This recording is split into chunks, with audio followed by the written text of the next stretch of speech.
नमस्कार दोस्तों, आपका स्वागत है। आज की हमारी कहानी है सास की ठाठ। दोस्तों, आप मेरे चैनल पर नए हैं तो आपसे रिक्वेस्ट है कि इसे सब्सक्राइब ज़रूर कर लीजिएगा और यदि आपको वीडियो अच्छी लगती है तो इसे लाइक और शेयर भी ज़रूर कीजिएगा। घर में आज गहमा गहमी का माहौल है। पूरे घर को एक दुल्हन की तरह सजाया गया है, ख़ास तौर पर बेबी के कमरे को, जिसमें नीले कलर के बैलून के साथ साथ बेबी बॉय और न जाने क्या क्या।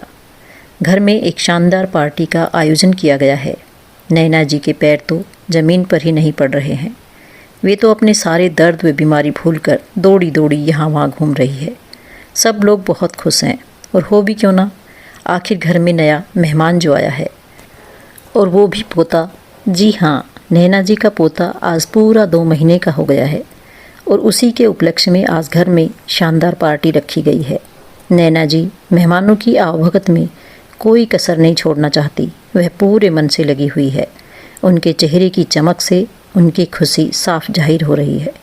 भाई साहब, आपने मुन्ने को देखा? चांद सा है मेरा पोता, बिल्कुल अपने पिता पर गया है।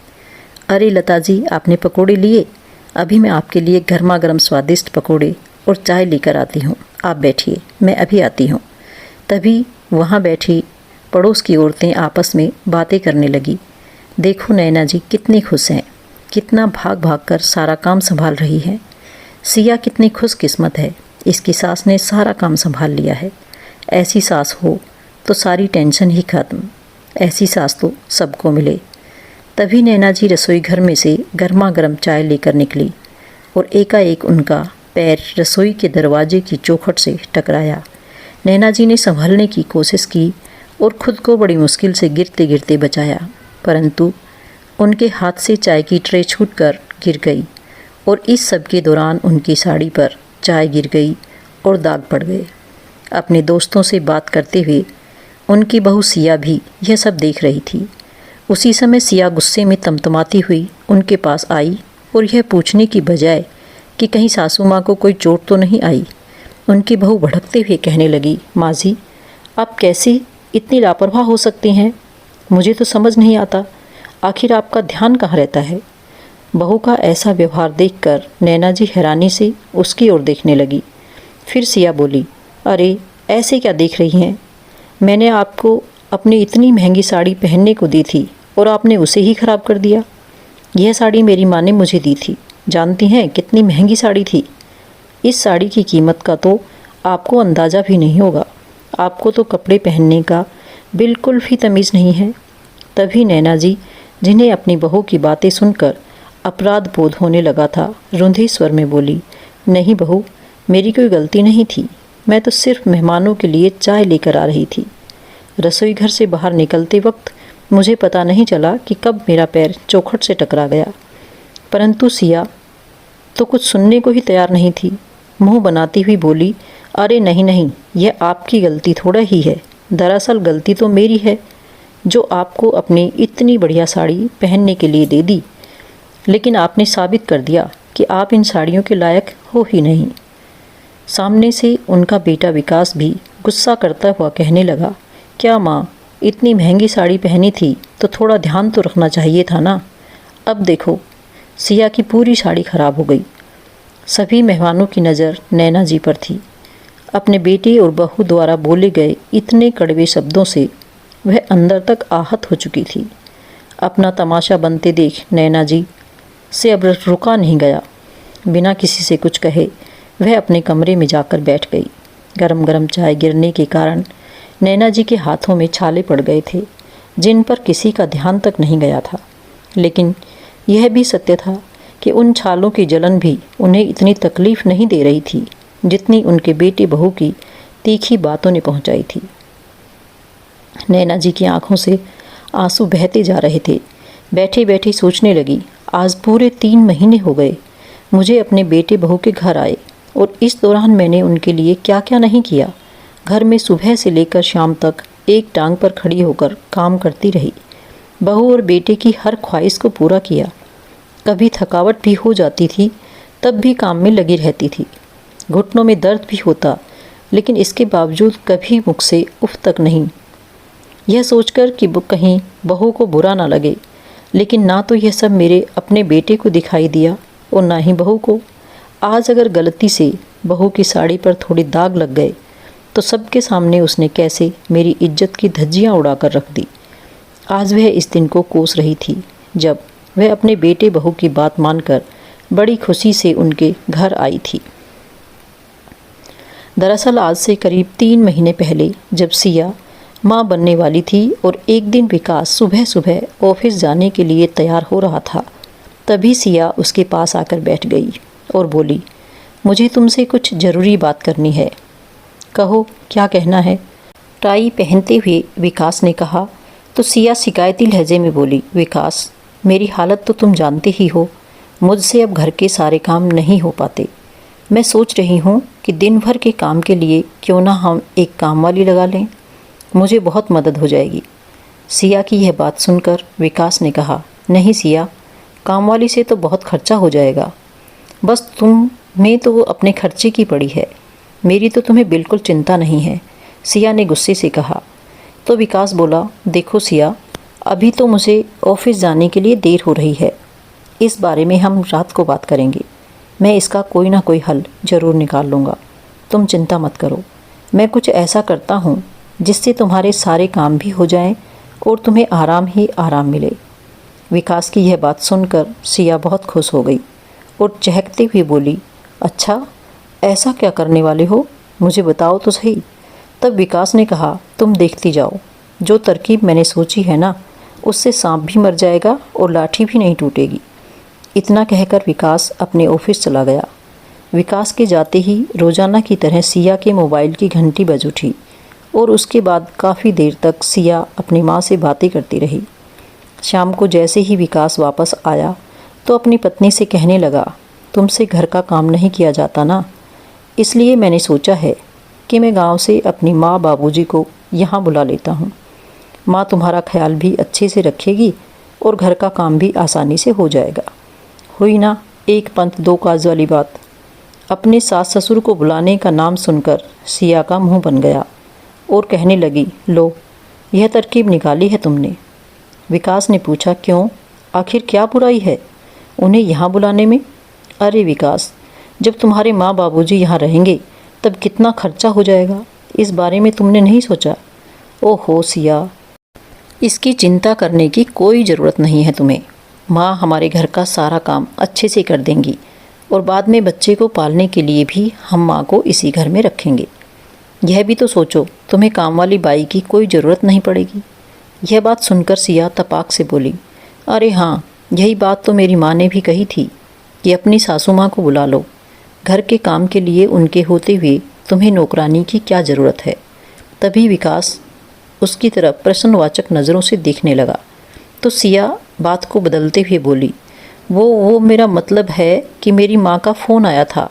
वह भी यही कह रही थी कि अपनी सास को पूरे 6 महीने के लिए अपने घर पर बुला लेना। घर के काम से लेकर बच्चे को संभालने तक सारे काम संभालती रहेगी। लेकिन विकास, माँ जी का तो ठीक है, लेकिन बाबूजी का यहाँ क्या काम है?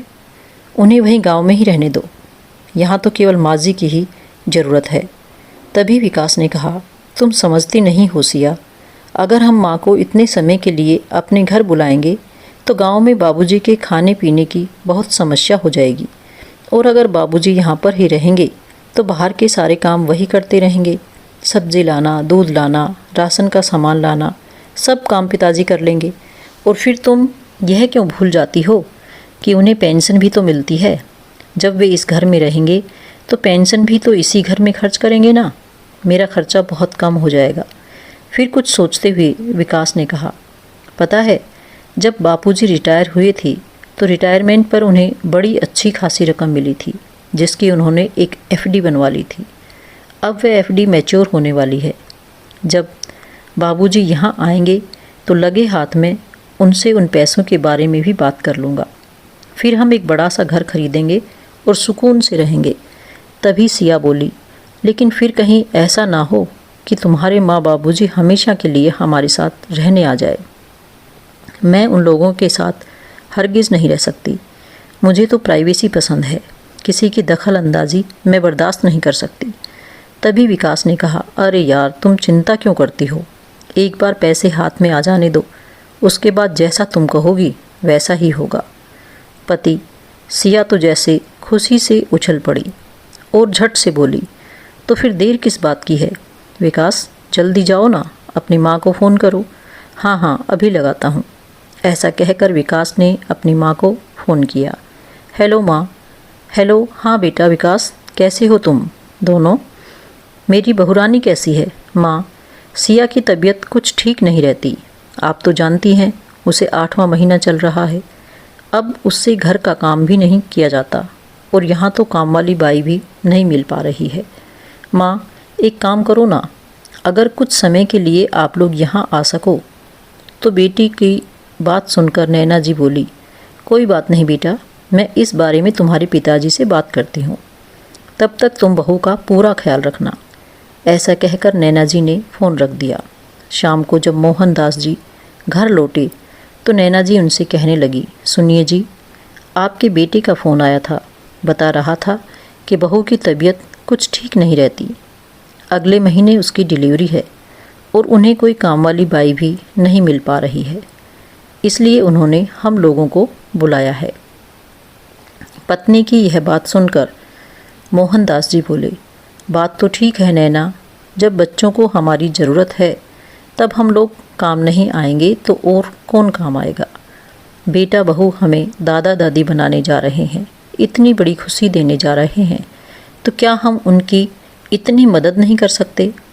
बहू को वहाँ परेशानी हो रही होगी, तुम जल्दी से अपना सामान पैक करो और वहाँ चलने की तैयारी करो। अपने पति की यह बात सुनकर नैना जी खुश हो गई। उन्होंने तुरंत अपने बेटे को फ़ोन किया और उत्साह से बोली, बेटा हम 1-2 दिन में ही तुम्हारे पास पहुंच जाएंगे। ठीक है माँ, स्टेशन पर पहुंचकर मुझे फ़ोन कर देना, मैं लेने आ जाऊंगा। बड़े ही लाड प्यार और हमदर्दी के साथ नैना जी ने अपने बेटे के पास आने के लिए हाँ तो कर दी, लेकिन इस बात का उन्हें जरा भी एहसास नहीं था कि उनका बेटा और बहू किस इरादे से उन्हें अपने पास बुला रहे थे। 2 दिन के बाद नैना जी और मोहनदास जी अपने बेटे बहू के पास बड़े शहर में पहुंच गए। जैसे ही विकास उन्हें अपने घर लेकर आया तो अंदर आते ही बोला, देखो माँ, कल से आपकी बहू की तबीयत कितनी ख़राब है, उल्टियाँ हो रही हैं। अब तक तो जैसे तैसे मैं खाना बनाकर काम चला रहा था, अब आप आ गई हैं तो आप रसोई संभालिए और घर की बाकी जिम्मेदारियाँ भी अब आपके हवाले हैं। बेटे ने उनसे इतना हक जताकर बात की तो नैना जी बहुत खुश हो गई। सोचने लगी कि मेरा बेटा मुझसे कितना प्यार करता है, कितने अपनेपन से उसने मेरे आते ही सारे घर की जिम्मेदारी मुझे सौंप दी। पहुंचते ही नैना जी ने पूरे घर का कार्यभार संभाल लिया और घर का सारा काम करना शुरू कर दिया। सुबह के नाश्ते से लेकर रात के खाने तक का सारा काम नैना जी अकेले ही संभालती थी। अपनी पत्नी को दिन रात काम में जुटी हुई देख मोहनदास जी ने उनसे कहा, अरे भाग्यवान, तुम पूरा दिन काम में ही लगी रहती हो, कहीं अपनी तबीयत खराब मत कर लेना।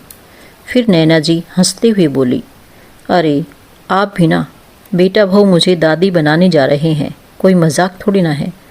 इस खुशी के आगे तो मुझे अपने घुटनों के दर्द भी नहीं नज़र आ रहे।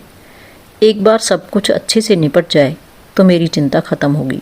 तभी कमरे से सिया की आवाज़ आई, माँ जी मेरे लिए चाय बना देना। उसी समय विकास भी ऑफिस के लिए तैयार हो गया। माँ, मेरा नाश्ता कहाँ है? अभी लाई बेटा, कहते हुए नैना जी फिर से काम करने में जुट गई। यूं ही करते करते 1 महीना बीत गया। आखिरकार वह समय आ गया जब घर में एक नन्हा मेहमान आ गया। सभी लोग खुशी से फूले नहीं समा रहे थे और नैना जी तो दादी बनने की खुशी में अपनी सारी थकावट ही भूल गई थी। बड़ी खुशी खुशी अपनी बहू की सेवा करती जा रही थी। उसी समय से खाने के लिए पौष्टिक भोजन देती, बच्चे की बादाम के तेल से मालिश करती और माँ बेटे दोनों का बहुत अच्छे से ख्याल रखती। एक दिन नैना जी और मोहन जी अपने पोते को गोद में लेकर उससे खूब लाड प्यार जता रहे थे। वह दोनों तो उसकी बलाएं ही लेते जा रहे थे। तभी उनका बेटा विकास उनके पास आया और अपने पिता से कहने लगा, बाबूजी, आप जानते हैं कि हमें एक बड़ा घर लेना है। यह घर हम लोगों को बहुत छोटा महसूस होता है और आपको तो पता है कि घर खरीदने में लाखों रुपए की ज़रूरत होती है। फिर मोहनदास जी बोले, तो बेटा इसमें परेशानी वाली क्या बात है? अगले महीने मेरी एफडी मैच्योर होने वाली है। अब इस उम्र में हमें इतने पैसों की भला क्या ज़रूरत है? जितना भी पैसा आएगा वह सब तुम रख लेना। यह बात सुनकर विकास की तो बाछी खुल गई। उसकी तो जैसे मन की मुराद पूरी होने जा रही थी। उसके बाद अभी कुछ दिन ही बीते थे कि सिया को घर में बैठे हुए अपने ससुर जी खटकने लगे। उसे ऐसे लगता था कि जैसे वे तो किसी काम के हैं ही नहीं। घर का सारा काम तो उसकी सास ही करती है। ससुर जी तो बस घर में बैठकर काम ही बढ़ाते रहते हैं। तो सिया ने अपने पति विकास से कहा, आप अपने पिताजी को वापस उनके गांव भेज दीजिए। फिर विकास ने उसे डांटते हुए कहा, सिया तुम्हारा दिमाग खराब तो नहीं हो गया? तुम बाबूजी को घर भेजने की बात कर रही हो। मालूम भी है उनकी एफडी में जितना पैसा पड़ा है वह पैसा बाबूजी हमें देने वाले हैं। मत भूलो कि उसी पैसे से बड़ा मकान खरीदने का हमारा सपना पूरा होने वाला है और मैंने उस पैसे के लिए बाबूजी से बात कर ली है। इसलिए जब तक वह पैसे नहीं आ जाते कोई भी ऐसी बात मत करना जिससे कि बाबूजी नाराज़ हो जाएं। अगले दिन जब नैना जी रसोई घर का सारा काम निपटा कर कमरे में पहुंची तो मोहनदास जी बैठे हुए कुछ सोच रहे थे।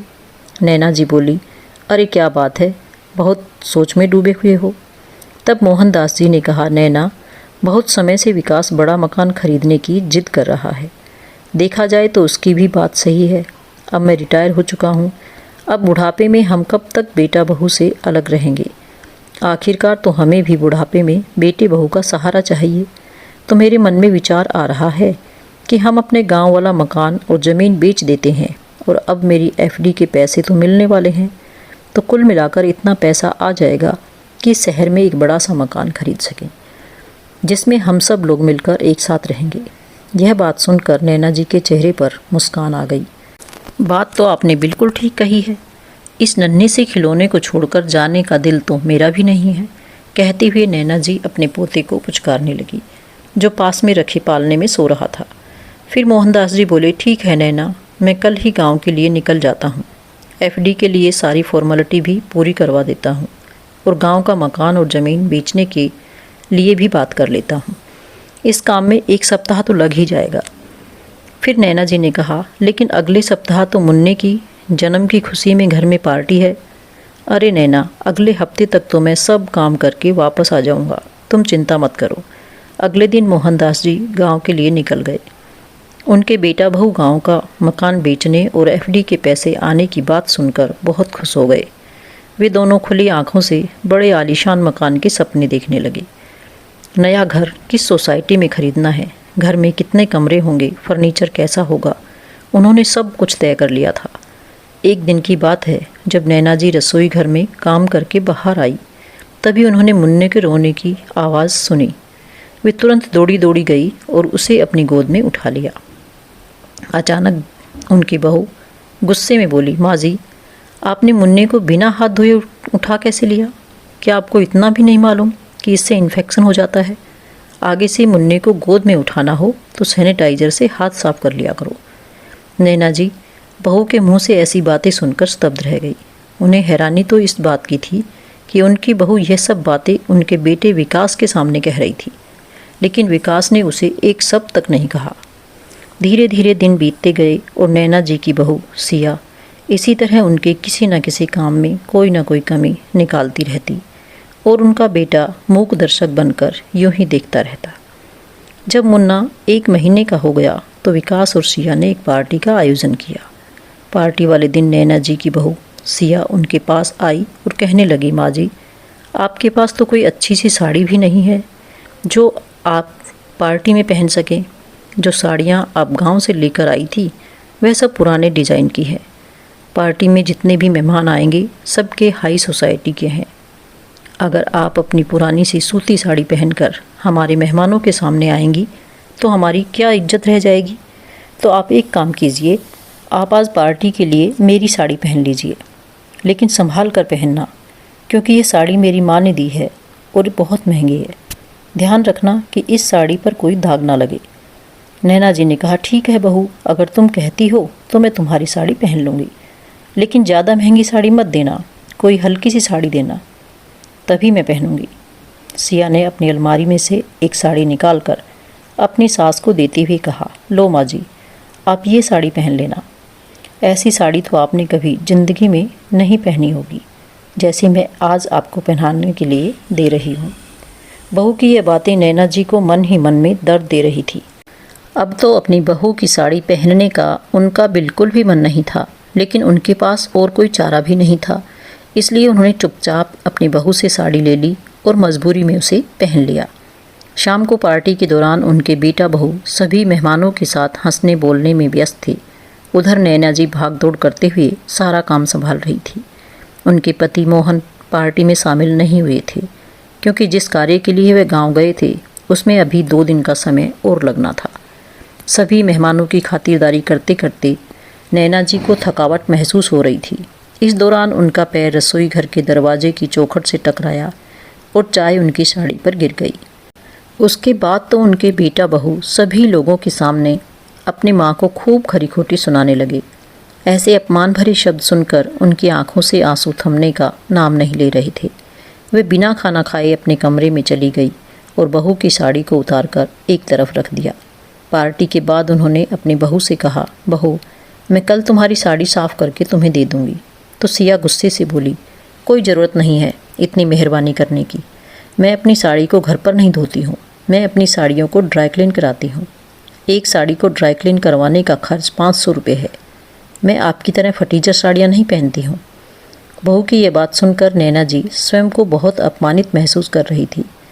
अब उनका उस घर में बिल्कुल भी मन नहीं लग रहा था। अगले दिन जब उनके बेटा बहू घर पर नहीं थे, तब उनके पति का फ़ोन आया और नैना जी से पूछने लगे, पार्टी कैसी रही? सब कुछ ठीक ठाक तो निपट गया ना? मोहनदास जी के इस प्रश्न पर नैना जी कुछ बोल नहीं पाई। नैना जी की चुप्पी मोहनदास जी के मन में कई तरह के प्रश्न खड़े कर रही थी। वे चिंतित स्वर में कहने लगे, क्या हुआ भाग्यवान, तुम ठीक तो हो?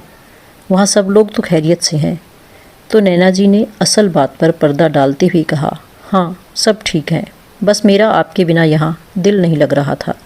अब आप जल्दी से आ जाइए, नैना जी ने कहा। अचानक नैना जी के मुंह से यह बात सुनकर मोहनदास जी शरण में गए और कहने लगे, नहीं नैना, तुम बहुत उदास लग रही हो। मैं जानता हूँ तुम्हें तुम्हारी बातें सुनकर मुझे कुछ ठीक नहीं लग रहा है। ज़रूर कुछ हुआ है, सच सच बताओ, आखिर बात क्या है? मोहनदास जी ने पूछा। तो नैना जी फूट फूट कर रो पड़ी। उन्होंने रोते हुए अपनी आप बीती उन्हें फ़ोन पर बता दी। यह सब सुनकर मोहनदास जी को बहुत गुस्सा आया। मोहनदास जी ने हमेशा अपनी पत्नी के साथ इज्जत से बात की थी, कभी उनके स्वाभिमान पर ठेस नहीं आने दी थी। बेहद प्यार करती थी वह नैना जी से, लेकिन आज जब उन्हें यह पता चला कि उनकी पत्नी को उन्हें उनके बहू बेटे ने भरी महफिल में इतना शर्मिंदा किया, वह भी एक साड़ी की वजह से, तो उनसे बर्दाश्त नहीं हुआ।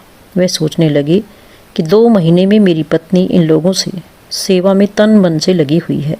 बहू की सेवा करते समय ना तो उसने अपनी तबीयत का ख्याल किया और ना ही उसे थकान महसूस हुई, और इस सब का यह सिला दिया बेटे बहू ने। एक दिल तो किया कि अभी जाकर अपनी नैना को वापस ले आऊं, लेकिन कोई ज़रूरी काम था जिसे निपटाना बाकी था, इसलिए उन्हें 3 दिन वहीं रुकना पड़ा। 3-4 दिन बाद मोहनदास जी अपने बेटे के घर पहुंच गए। उस समय सिया अपने कमरे में थी। मोहनदास जी अपने साथ एक बड़ा सा शॉपिंग बैग लेकर आए थे। उन्होंने बेबाक डाइनिंग टेबल पर रख दिया और अपने से मिलने उनके कमरे में चले गए। थोड़ी देर बाद जब उनकी बहू सिया कमरे से बाहर निकल कर आई तो उसने वहाँ शॉपिंग बैग पड़ा देखा और बड़े उत्साह के साथ उसे खोलने लगी। देखो तो इसमें एक खूबसूरत सी साड़ी रखी हुई है। सिया को लगा शायद वह साड़ी उसका पति विकास उसके लिए लेकर आया है। उसे तो अभी तक खबर भी नहीं थी कि उसके ससुर जी घर पर आए हैं, क्योंकि जब भी आए थे तो सिया उस समय सो रही थी। उसे लगा कि विकास उसके लिए सरप्राइज़ गिफ्ट लेकर आया है। बड़ी खुशी और उत्साह के साथ सिया फटाफट उस साड़ी को लेकर कमरे में चली गई और साड़ी पहनकर स्वयं को आईने में निहारने लगी। साड़ी बहुत ही सुंदर लग रही थी और बहुत महंगी भी। सिया सोचने लगी कि यह साड़ी कम से कम 30,000 रुपये की होगी। मैं तो हमेशा से ऐसी ही साड़ियाँ खरीदना चाहती थी। उसकी थोड़ी देर बाद ही विकास भी ऑफिस से घर आ गया। अपने कमरे से निकलकर सिया ने बड़ी खुशी खुशी विकास को आवाज़ देकर बुलाया और बोली, देखिए ना, मैं इस साड़ी में कैसी लग रही हूँ। जब विकास ने उसे उस साड़ी में देखा तो उसकी आंखें खुली की खुली रह गई। सिया, साड़ी तो बहुत सुंदर लग रही है, लेकिन यह तो बहुत महंगी होगी ना, और तुमने कब खरीदी, मुझे बताया भी नहीं। हैरानी से विकास ने कहा।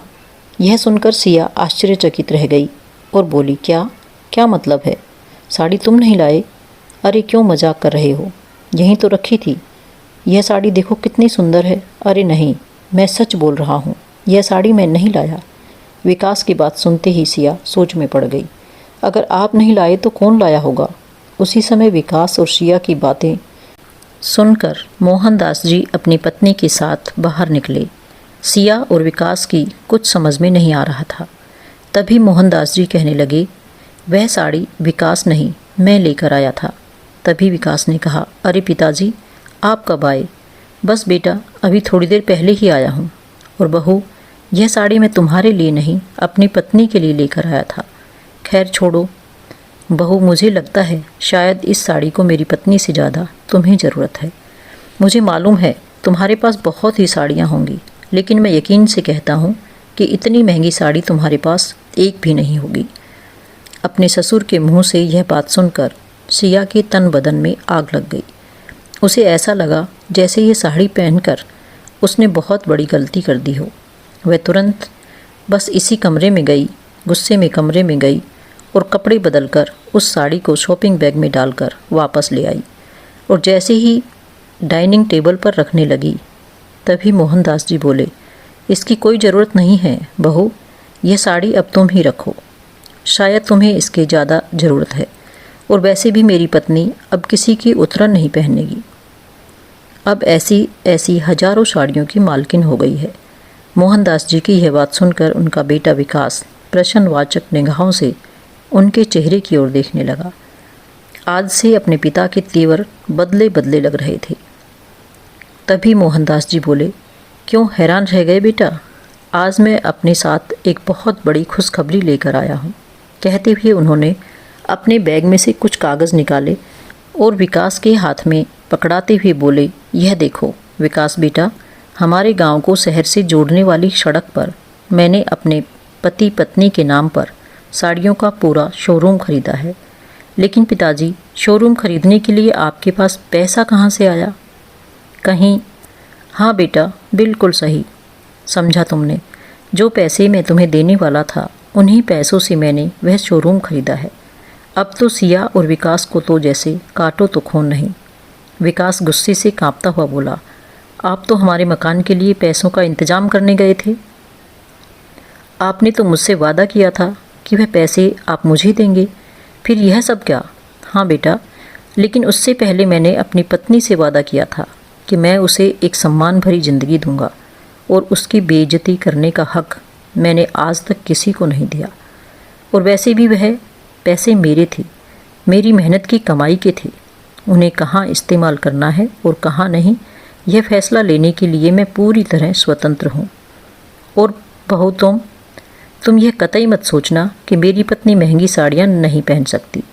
मेरी अच्छी खासी नौकरी थी और अभी मुझे पेंशन मिलती है, लेकिन यह तो नैना ही हमेशा साधारण ज़िंदगी जीना चाहती थी, इसलिए उसने कभी महंगी साड़ियाँ नहीं खरीदी। अपने बच्चों की पढ़ाई लिखाई में पैसे खर्च करना उसे बेहतर लगता था, इसलिए उसने कभी अपने ऊपर ज़्यादा पैसे खर्च नहीं किए। और बेटा विकास, यह तो हम लोगों की सपने में भी नहीं सोचा था कि जिन बच्चों के लिए हम लोग ज़िंदगी भर त्याग करते आए, अपनी इच्छाओं को दबाते आए, वही बच्चे हमें यह दिन दिखाएंगे। अरे, हम लोग तो अपना गांव का मकान और ज़मीन बेचकर सब कुछ तुम्हारे हवाले करने, तुम्हारे साथ रहने के बारे में सोच रहे थे। ज़मीन तो मैंने बेच दी थी, लेकिन अच्छा हुआ कि मकान बेचने से ठीक 2 दिन पहले तुमने और तुम्हारी पत्नी ने अपना रंग दिखा दिया। भरी महफिल में तुमने अपनी माँ की ऐसी बेइज्जती की, सुनकर ही मेरा कलेजा कांप उठा। अब जब तुम्हारी असलियत मेरे सामने आ ही गई है, तो अपना सब कुछ तुम्हें देने की गलती तो मैं कर ही नहीं सकता था। मोहनदास जी की यह बात सुनते ही विकास और सिया हैरानी से एक दूसरे का ताकने लगे। और हाँ बहू, अब तुम्हारी सास महंगी साड़ियाँ पहनेगी, फिर तो तुम अपनी सास से नहीं कहोगी ना कि वह फटीचर साड़ियाँ पहनती हैं। उसी महंगी साड़ियाँ पहनने की समझ नहीं है। मोहनदास जी के मुंह से यह जवाब सुनकर सिया को ऐसा लग रहा था कि जैसे बिना थप्पड़ खाए ही उसके गाल पर किसी ने झन्नाटेदार तमाचा मारा हो। अपने पिता की बातों का सिया और विकास के पास कोई जवाब नहीं मिल पा रहा था। तभी मोहनदास जी बोले, चलो नैना, तुम अपना सामान पैक कर लो। अब हमें यहाँ रहने की बिल्कुल भी ज़रूरत नहीं है। हम आज ही बल्कि अभी अपने घर के लिए निकल जाएंगे। हम अपने घर में बहुत अच्छे से रह सकते हैं। जाते समय मोहनदास जी ने विकास से वह कागज़ दिए और कहा, बेटा, तुम्हारी माँ ने तुम्हें लाड प्यार से पाल पोस कर बड़ा किया।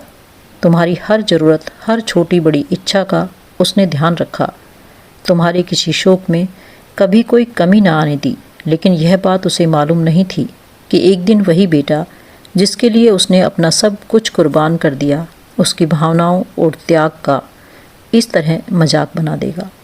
माफ़ करना बेटा, तुम जिंदगी में तो आगे बढ़ गए, लेकिन जिसके कारण तुम यहाँ तक पहुँचे हो उसी को तुमने पीछे छोड़ दिया। बहू तो पराए घर से आई थी, लेकिन तुमने तो अपनी माँ का संघर्ष देखा था। अफसोस तुम भी उसे ना समझ पाए। अरे, एक साड़ी ही तो गंदी हुई थी। बचपन में तुमने अपनी माँ की कितनी साड़ियाँ गंदी की थी, इसका तो अंदाज़ा भी तुम्हें नहीं है। इतना कहकर मोहनदास जी अपनी पत्नी का हाथ पकड़कर गांव के लिए निकल गए। आज विकास और सिया की नज़रों में शर्मिंदगी से ज़मीन में गड़ी जा रही थी। पश्चाताप की अग्नि में जलते हुए दोनों निशब्द खड़े रह गए। उनके सपनों का महल बनने से पहले ही धाराशायी हो चुका था। तो दोस्तों, ये थी आज की कहानी। आपको कैसी लगी कमेंट करके ज़रूर बताएं, और आप मेरे चैनल पर नए हैं तो कृपया इसे सब्सक्राइब ज़रूर कर लें। धन्यवाद।